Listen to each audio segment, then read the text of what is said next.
Something. The craftsmanship is exquisite, and the fabric is also of high quality. Ah, here you are. Finally, I found you. Hey! Aren't you that mercenary who bit his tongue? You can still talk? Wait, are you here to take revenge on us? What are you talking about? Do I look like I could take you all in a fight? I just came here to give you something. I'll be on my way to give myself up to the Corps after this. Once I woke up, I hurried to the Khan al-Ahmar's camp, hoping to alert them to your presence. But when I got there, I found no one except the members who were still too injured to move. Ah, so you probably got there after us. Yeah, they told me that they had exacted their revenge, and everyone had turned themselves in to the authorities. Even that last camp was not going to last for much longer.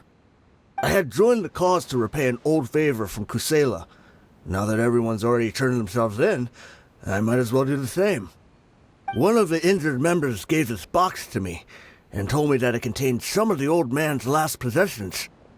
Everything left in the camp will get confiscated, so I figured I should get this to you before the Corps could get their hands on it. Thank you. No worries. We are all just living our own truths. There's no need to comment or judge anyone for it. So this box contains everything that Dia's father left behind. Huh. It feels lighter than expected. Well, back in the day, the first thing he did with any Mora was spend it on things like drinks and meat. But let's see what's inside. What's this? It's just a bunch of junk. It kinda stinks. Perhaps it's just been left unopened for too long.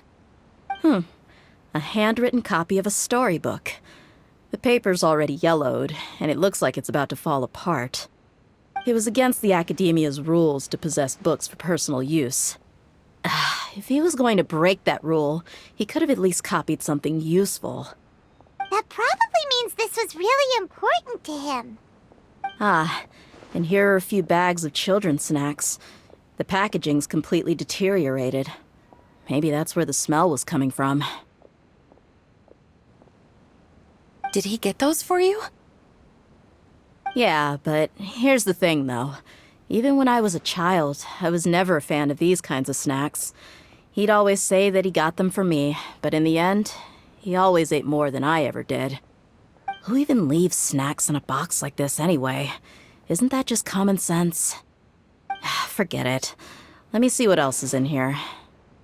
A razor, some buttons, some round iron tiles, a wooden toy puppet, a wool scarf, which from the looks of it probably belonged to a woman, and a hair clip? Why are these things here? I'm suddenly feeling a little scared. I'm sorry, my lady, but this is just the kind of man he was. He probably saw this box as some kind of personal trash heap and dumped any and everything in there. 2 empty liquor bottles. Tell me, you guys, are these the kinds of things that a normal person would leave behind? Huh? There's something in the bottle! Oh, you're right. All right, I got it out. It seems to be a piece of paper with some writing on it.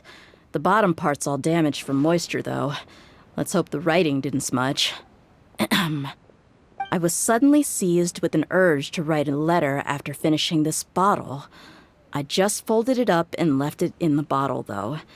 If I end up forgetting about it, it won't really matter. To Dia. It's a letter for me? It's all right. I'll just read it out. If he went to the trouble of writing a letter, there must have been some important things that he wanted to say. Or at least record down. My condition's becoming worse and worse. Can't even walk without a cane anymore, much less go out and have fun. Guess I don't have many days left. If you're reading this letter, then I suppose I'm already long gone. You were adorable as a baby. Everyone loved you. And regardless of whether you were crying or laughing, everyone enjoyed having you in the group. But once you grew a bit older, you were no longer nearly as happy or cute. It's probably the guy's fault. Can you believe this guy? He can point the finger at himself. Anyway, back to the point. To summarize, I'm writing this so you would know not to feel sad for me, even if you end up finding out the truth. The reason being that I was never your father to begin with. Wait, what? Surely, he must be joking, right? I don't know. I was quite formidable when I was young, and 100 times cooler than some so-called flame main. Really felt like the whole world was under my feet. With just a teeny tiny bit of effort, I felt I could rule over the entire desert. But as fate would have it, I went out into the desert for a drink one day and discovered a baby in the sands. It was you. You were just lying there, small and helpless. You were so tiny that if the wind blew for just a little while longer, you would have been buried forever.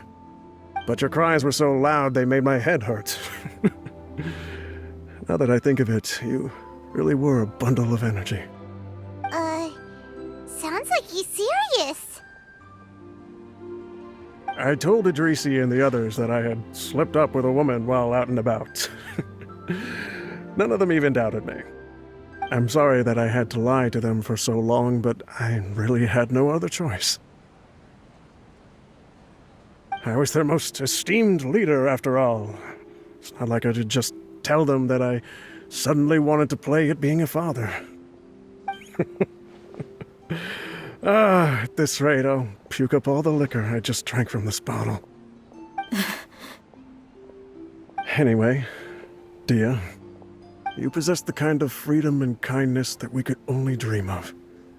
As far as how you should live your life, that'll be up to you to decide. That's the end of the letter. In the end, he was still thinking of me as a little child. I suppose, or I would have suffocated under the sand a long time ago. He was a good father to you. The fact that he wasn't a blood relative doesn't change that. Yeah, it's just a pity that we had to learn the truth of everything like this. Do you already have some ideas about the decision that he wanted you to make? I do. If he first found me alone in the sands, then I want to try my hand at finding the person who abandoned me. I just have one wish. To tell them a story. That there once existed a childish and foolish jerk with a heart of gold. And that only under his care was I able to grow and mature into the person I am today. If you end up finding any leads, can you share them with us? We go on adventures all the time. Maybe we'll be able to find some information for you. Sure, I appreciate it. I wasn't expecting you to be so enthusiastic. I'll help too. Thank you. All of you. Thank you so much. My life has certainly had its twists and turns, but I've always considered myself lucky. Because no matter where I've gone, I've always been surrounded by incredible kindness.